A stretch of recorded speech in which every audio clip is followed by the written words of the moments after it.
Yeah. Good evening, Councillor Harker.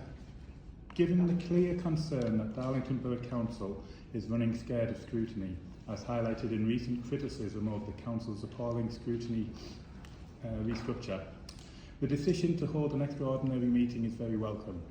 The public rightly deserve answers, especially as some residents have waited over a year for a response from the leader of the Council. In light of tonight's motion, recognising the vital role that community and sports groups play in improving health, reducing crime and fostering social cohesion, can the leader explain why Skern Park Community Partnership has been forced to vacate a space at the College Centre, effectively putting on hold key community engagement activities like boxing, coding and self-defence classes? As I am sure you are aware, these activities can't be organised from someone's living room.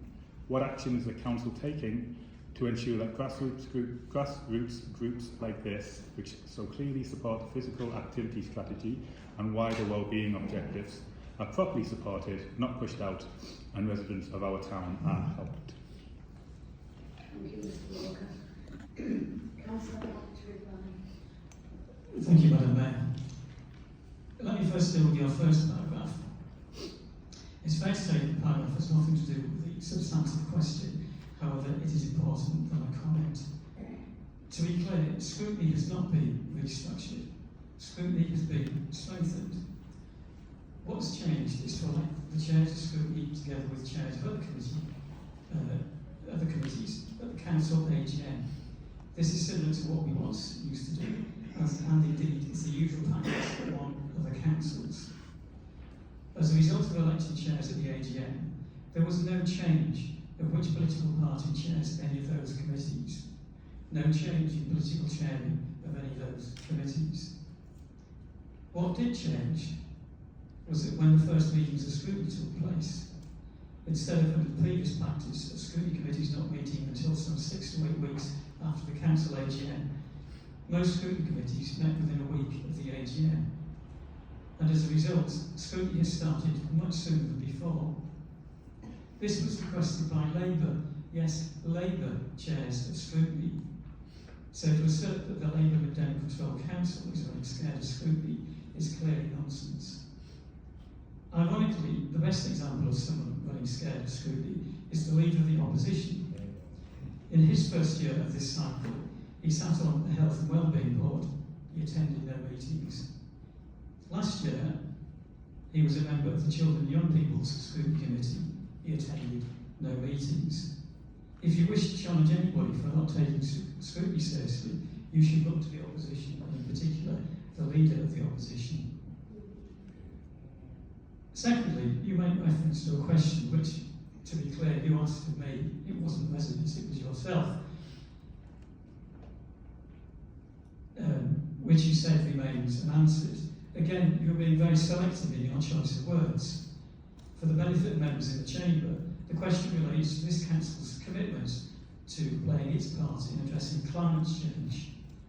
The question has been asked in this Chamber on a number of occasions, and you yourself have asked me on a number of occasions, possibly also in this Chamber. To be honest, I can't remember, but certainly by email on more than one occasion.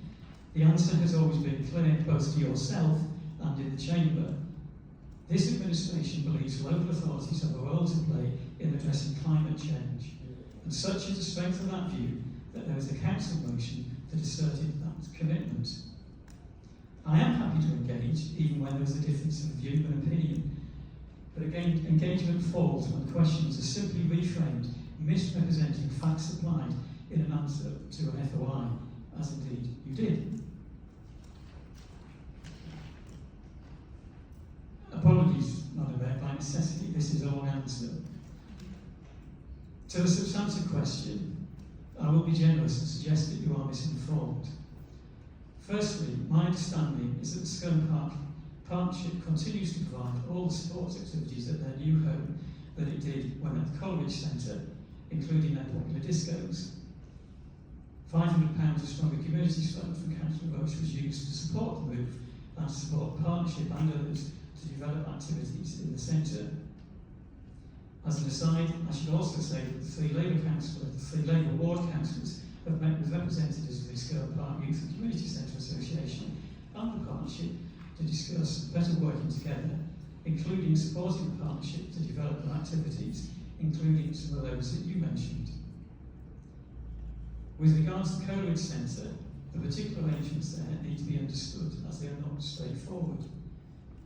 The council owns the freehold of the centre, but leases it on a 150-year peppercorn lease to the academy, and the academy in turn leases back part of the building to Darlington Council. Part of the space that the council leases back in the Coleridge Centre is an office and a small room. This was used by Children's Services, but more latterly by the partnership too. Parkside Nursery, which is rated as outstanding by Ofsted, has a significant waiting list and has wanted to provide even more space due to the Labour government's expansion of free childcare. It was agreed that they could expand the nursery into the area containing the office and the small room.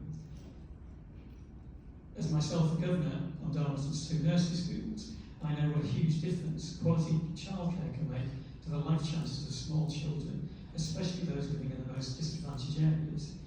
It greatly improves children's readiness for starting school.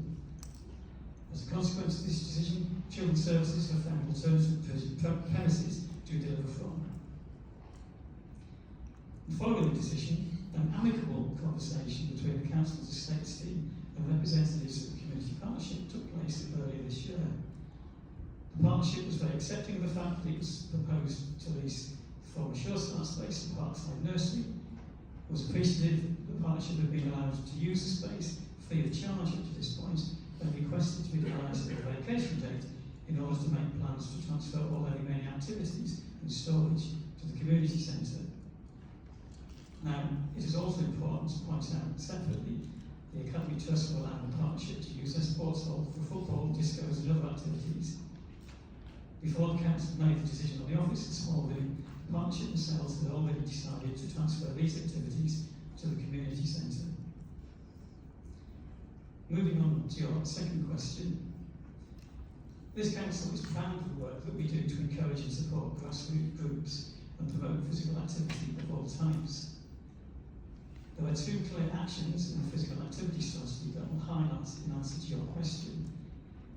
Firstly, we are considering developing more place-based activities that focus on deprived areas, working with families and priority groups in those areas to co-design the physical activity offer using the Horton Matters project as an example of good practice.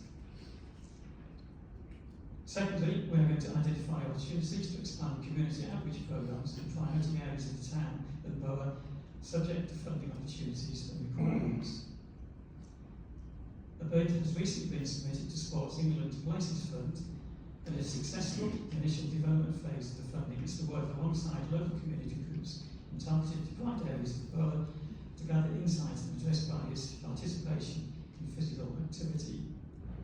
The Dolphin Centre and Eastbourne Sports Centre work with over 70 small sports clubs and groups promoting physical activity.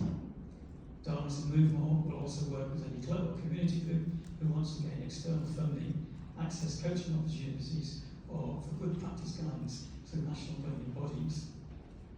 Our outdoor parks and open spaces are promoted and used by groups for physical activity, and with the obvious example being very popular park runs. We also continue to work with Teesdale Sports, our local active partnership, to identify opportunities and examples of good practice to support our communities to be more physically active. There is a very, very long list of examples of physical intervention improvements, and these are but a few. There has been significant investment into the Dolphin Centre, resulting in improving swimming pool facilities and long-term sustainability, including a successful application of the Sport England Swimming Sport Fund. There's been drainage works at Teesside and more pitches to improve grass pitches, cricket club practice facilities, with further projects to be supported at Darlington Tower changing facilities and a potential play zone alongside the Football Foundation. Investment into the improvement of the Firstborn Community Centre and multi-use games area in partnership with the Football Foundation. Darlington Move More supported the funding application for £80,000. Implementation of new community use agreements at key school sites. Investment in the improvement of bowling green quality following a successful inspired facilities funding application. I could go on and on and on. It is a long list of things that this council is doing supporting and promoting small local sports clubs. Thank you, Madam Mayor. Thank you, Councillor Harker. Mr Walker, you are entitled to ask one supplementary question without notice, which must arise from your original question or the response you will receive from Councillor Harker. Do you have a supplementary question? Yes, I do. Thank you. Thank you, Councillor Harker. It's very good to hear all those things the council is doing. Can you tell me 5 things that you have personally done this week to help the people of Darlington?